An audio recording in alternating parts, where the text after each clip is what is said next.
Assalamualaikum semuanya, selamat datang kembali di channel Hidayah Ilahi, channel yang akan membahas berbagai kisah nyata Islami yang menginspirasi dalam cerita bergambar. Jika kalian tertarik, silahkan like dan subscribe channel ini agar bisa mencapai 1 juta subscriber. Berikan komentarmu juga di bawah ya, jangan lupa share video ini sebanyak-banyaknya. Kisah mengharukan Rasulullah SAW ketika hendak dicambuk sebelum wafat. Kisah nyata ini dinukil dari kitab Durratun Nasin karya Syekh Utsman Al-Khawbawi. Lalu seperti apa kisah mengharukan ini? Tonton video ini sampai selesai. Sebelum Rasulullah wafat, pada hari Jumat waktu asar, ketika Rasulullah SAW melaksanakan haji wada, yakni haji perpisahan, maka turunlah ayat berikut. Pada hari ini telah kusempurnakan untuk kamu agamamu, dan telah kucukupkan kepadamu nikmatku, dan telah kuridhoi Islam menjadi agama bagimu. Quran Surat Al-Ma'idah ayat 3. Ayat ini turun di padang Arafah saat beliau berada di atas unta. Saat menerima ayat ini, beliau Rasulullah merasa lemas dan segera bersandar pada untanya mendengarkan suara malaikat Jibril yang turun mengatakan, "Ya Muhammad, hari ini telah selesai urusan agamamu dan selesai apa yang diperintah dan dilarang oleh Tuhanmu. Maka kumpulkanlah sahabat-sahabatmu dan kabarkan pada mereka bahwa aku tidak akan turun lagi sesudah ini."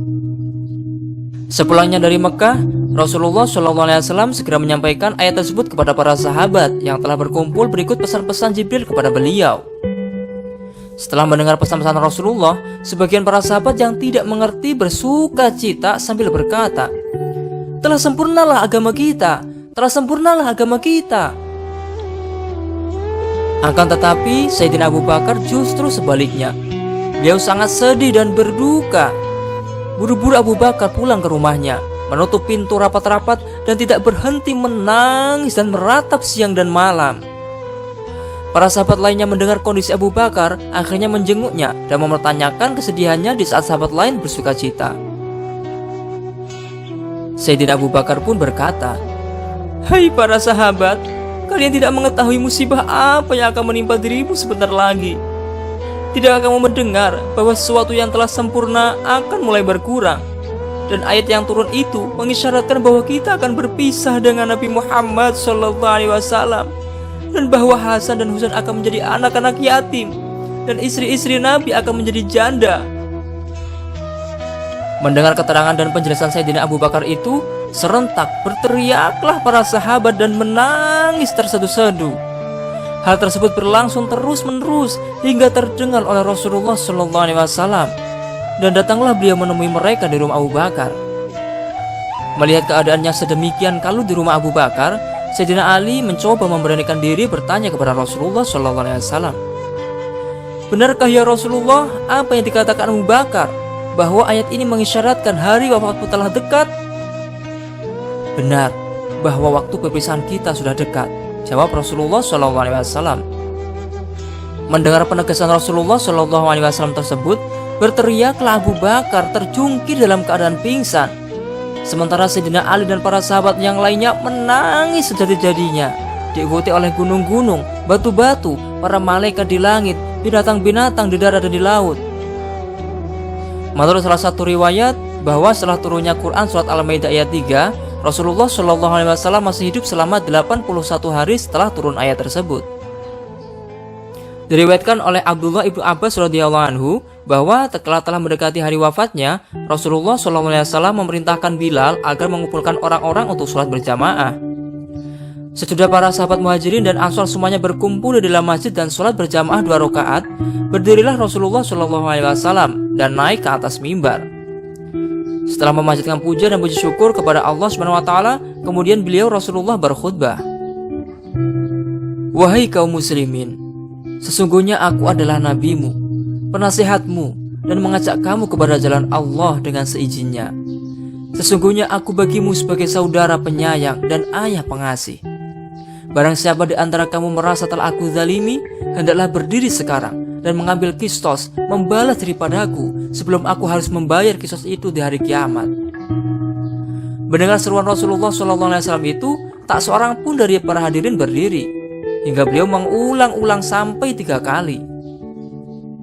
Setelah itu, barulah berdiri seorang sahabat bernama Uqasyah bin Muhsin. Ia lalu mendekati Rasulullah Shallallahu Alaihi Wasallam seraya berkata, "Ya Rasulullah, sekiranya engkau tidak mengulangi surat tadi hingga berkali-kali, tidaklah aku berani berdiri di sini untuk menceritakan sesuatu saat bersamamu pada perang Badar, yakni ketika untaku mendekati untamu saat itu, dengan maksud agar aku dapat mencium pahamu. Tiba-tiba engkau mengeluarkan cambuk untamu hingga mengenai pinggangku. Aku tidak tahu apakah engkau sengaja atau tidak saat itu." "Benarkah aku sengaja memukul engkau, hai Ukasha?" sahut Rasulullah SAW sambil menyuruh Bilal mengambil cambuk untanya di rumah Siti Fatimah.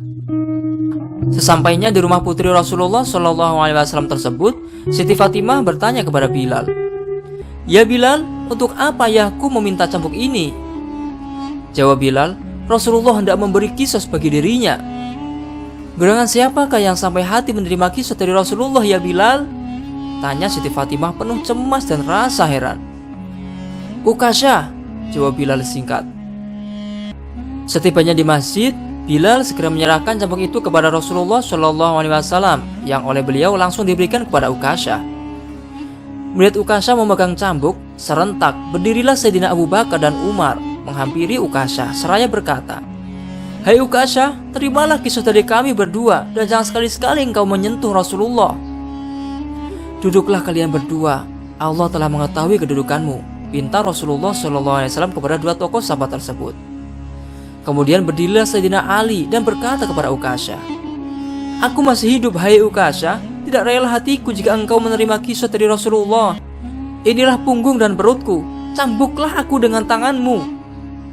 "Hai Ali, duduklah. Aku telah mengetahui kedudukan dan niatmu," perintah Rasulullah SAW. Kemudian berdirilah Hasan dan Husain sambil berkata, "Engkau mengetahui bahwa kami adalah cucu Rasulullah dan bahwa menerima kisah dari kami adalah sama nilainya dengan kisah dari Rasulullah. Duduklah kamu berdua, wahai permata hatiku," seru Rasulullah SAW kepada kedua cucu beliau. Sambil berpaling kepada Ukasha, beliau berkata, "Cambuklah aku, hai Ukasha." "Ya Rasulullah, ketika cambukmu mengenai pinggangku, saat itu aku sedang tidak berpakaian," kata Ukasha yang disambut oleh Rasulullah dengan menyisikan bajunya hingga tubuh beliau yang putih bersih terlihat jelas. Sementara para sahabat yang melihat kejadian langka itu saling bertangisan, tidak rela hati melihat keadaan itu. Lalu Ukasha berdiri menghampiri Rasulullah SAW sambil memegang cambuk.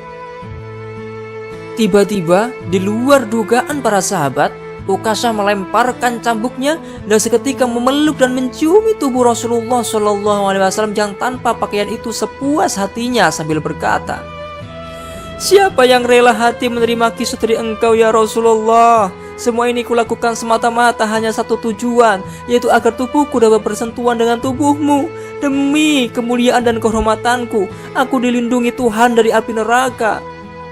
Maka bersabdalah Rasulullah SAW kepada para sahabat, "Wahai para sahabat, siapa yang ingin melihat salah seorang ahli surga, lihatlah orang ini." Kemudian para sahabat berdiri mendekati, menjabat tangan dan menciumi dahi Ukasha sambil berkata, "Beruntunglah engkau Ukasha, engkau telah memperoleh derajat yang tinggi dan karunia besar mendampingi Rasulullah SAW kelak di surga." Wallahu a'lamu bishwabi wal muradi. Nah, dari kisah ini betapa besar cinta Ukasha kepada baginda Nabi Muhammad SAW yang luar biasa. Semoga kita dapat meneladani akhlak Ukasha dalam mencintai Rasulullah SAW. Semoga kita memperoleh syafaat Nabi Muhammad SAW. Amin.